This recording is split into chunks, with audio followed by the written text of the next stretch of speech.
शरद पवार यांनी त्यांची विचारसरणी स्वीकारण्यास नकार दिला, त्यामुळे पक्ष फुटला। मात्र काहीही किंमत झाली तरी विचारसरणी बदलायची नाही, या भूमिकेवर शरद पवार ठाम होते।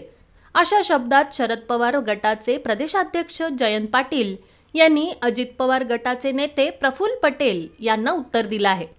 माध्यमांशी संवाद साधताना जयंत पाटील पुढे म्हणाले की शरद पवारांना एनडीए मध्ये नेण्यासाठी सगळ्यांचे प्रयत्न सुरू होते। यावर शरद पवार तयार असते तर गेलेच असते ना।